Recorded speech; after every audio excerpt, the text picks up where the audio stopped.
Okay, so let's shoot this video today this way, right here. Let's open up these 12-inch Spin Master figures, Aquaman and Cyborg, right here. On this channel, it's became a customary thing to use a crowbar to open up the Ow! Oh! I poked myself in the nipple. Oh! Oh! Ah, okay, that was the review gods telling me to show you the packaging first. There's the back. It's got Aquaman. He looks in a way that you could never get the figure into that kind of a pose. And here's Aquaman, the Jesus of the ocean. He not only swims under the water, but he walks on the water. He is the most Jesus-looking Aquaman I've ever seen. Come on. There's no denying that. And then here's Cyborg, Victor Stone. Looks just like the little figure, only bigger. There's Cyborg. There's some logo-y stuff on the back. There's some more figures that you can get in the series. And then a digital piece of artwork that's supposed to be the figure in a pose that you could probably get this guy into this pose. All right, let's take these guys out and let's try not to bash myself in the nipple with the packaging again. That hurt. As I was saying, it's become customary on this channel for me to use a crowbar to open the figures.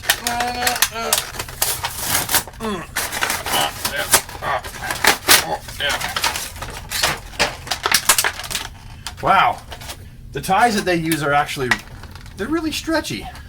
Where do they think the figure's gonna go? It's in a bubble, for Pete's sake. They even got him around the wrist. What are they afraid of? And now it's time for the King of the Jews. I mean Atlantis.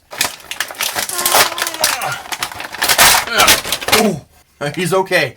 No scratches. I wasn't expecting him to fly out of the box like that. Oh, and there we have it. He's out. You know what I should do? I should grab the other Aquaman from Mattel. I'll be right back. Okay, so I grabbed the other Aquaman for the review, but I also grabbed little baby Aquaman and little baby Cyborg. The whole review won't just be like this. I will be using the backdrop and you will be able to see pictures as well that I'll have taken. But, okay. So for starters, let's look at the figure. He's really... okay, off the bat I can tell you that these knee joints, at least this one's really, not very tight at all. You might be saying, well, why would the figure need to be able to stand like that? Well, because that's why. This one can. There's actually the Mattel one. You probably can't hear it. You can make a slight sound, but if you could feel it, if you could see it, see how it's kind of octagonal there? This one is just straight. No, this is octagonal as well. It's just not gripping. So the first thing off the bat is the articulation on this guy is really kind of loose. Like he feels like I'm holding a marionette in my hand. I like the fact that they've sculpted the goldfish scales right onto the suit, whereas you compare it to the Mattel version, the previous one, they're not actually sculpted on. It's just all painted. And then the belt area is sculpted right onto the figure, as opposed to the Mattel one was a separate piece. I think they both look good, but I like the fact that there's the added line detail work on the belt. And then you've got the fact that the gloves, actually, they take a play at a Mattel book by just making the plastic green right up to the elbows. And that's what Mattel did. But they did that with all of their figures, which was kind of cheap. But it works with Aquaman because he does have the really long gauntlets. The face for Aquaman, yeah, that's all right. What do you think? I don't know. He just looks like he's about to multiply a bunch of fish and loaves to me. He's got little treads on the bottom of his boots. They've been sure to include the fins on his gloves. I think overall he's actually pretty cool. I'm definitely satisfied with the overall look of him. I do kind of wish he wasn't quite so skinny looking, but that is the nature of making these 12-inch figures.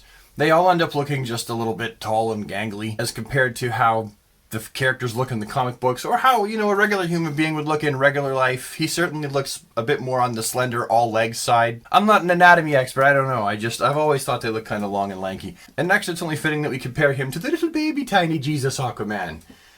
Really, if the 12-inch figures had this body's proportions, this scale of, notice how the body for the little one, I keep going like that and his leg keeps wiggling. Wiggly articulation. If his torso, see how this torso is more of a V-shaped, and compared to this one, which is just a little bit more straight and narrow. I wish they made the 12-inch figures like this, only bigger. And they're not quite. They are definitely new sculpts. His leg is still wiggling. How the faces of both of these compare, they're different. They're actually very different faces, but they both look good for what they are. And to be honest, this Jesus Aquaman looks a little bit less walk-on watery and a little bit more I could also be swinging a sword on a battlefield somewhere in medieval Europe. Ooh, I just realized I didn't take any pictures of the packaging. And I load these videos up onto TNI later, Toy News International, and you gotta have pictures over at TNI. I didn't take any pictures of the packages. Anyhow, this is the Cyborg, looking very Victor Stoney. And right off the bat, when I compare him with the original Cyborg, the shorter one, the smaller one, I kind of feel like I actually like the bigger one better. Where I liked the smaller Aquaman a bit better than the bigger one, I do like this. I like the big one better. I like this one better in comparison to the small one. And honestly, I think that the Cyborg is one of the strongest figures in the 12-inch selection of characters. They did a really awesome job on him. All of the sculpted detail in this fella, I think it's actually probably the best of the 12-inch figures from this line that I've seen. I mean, obviously, Superman and Batman are going to be my favorite, and Batman looks fantastic as far as what they did with his figure, but I think that Cyborg, for me, is going to be the standout of the 12-inch figures so far. It's neat, it's tidy, the paint apps look good everywhere. They've even got his little C for Cyborg there right on his chest. And Cyborg's face, actually, again, I like the big one's face better than I like the small one. Not just because the detail's better, because it's bigger, so you can put more detail into it. I just feel like this face just looks a bit more like the character overall in comparison to the small one. So just because it's part of doing an action figure review and not because I'm excited to do it at all, I think I'll cover the articulation. I mean, we all pretty much can look at these and know what the articulation points are and what the range of motion will be, but I'll just demonstrate it for those of you who actually still want to see the articulation point. The head, it's just on a spinny spin. No ball peg, no upsy downsy, just roundsy roundsy. The arms are on those little rounded hinges up there in the armpits, round and round, up that far until you turn them, and then I can get into a good flying stance, that kind of thing. The elbows are almost 90 degrees, spinny, single joint elbows. I like my elbows, if they're not going to be double jointed, to be at least 90 degree single joints. These ones don't quite do it, but I also do like the fact that they rotate. So, and it's a kid's toy, so it's a pass for me. And then you've got the wrists. They're on a simple spinny peg. Torso, nothing in there, nothing in here at all. And then the legs, well, look at that. That's what they got. They got the hingy, roundy movie hinge. You've got the knees, pretty much 90 degrees, not double, but I wouldn't want a double jointed knee on this. Especially, remember, these are kids' toys, and kids aren't as snooty about the articulation. They're not.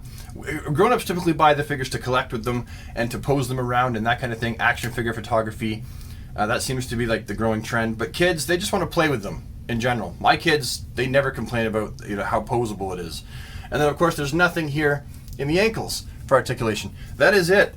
And both of these figures have the same amount of posability all across the board, except for one difference being that Aquaman having the hair right here in the back, you can get some with him, but the beard and the hair do get in the way.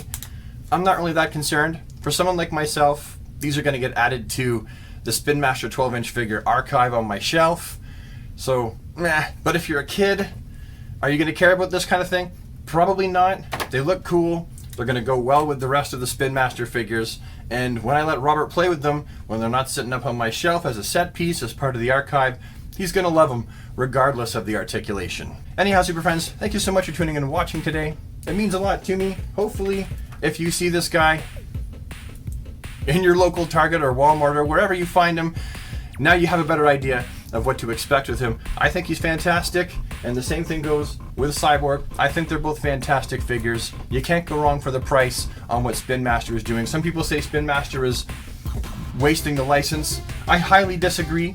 The figures are made for kids, and my kids, proof is in the pudding, they absolutely love them. He borrows my Batmobile and my Batcave and my figures all the time to play with them. It's ridiculous. So Anyway, that's today's video. Thank you so much for watching. I will see you in the next one, and have a super awesome DC day, everybody. And take care.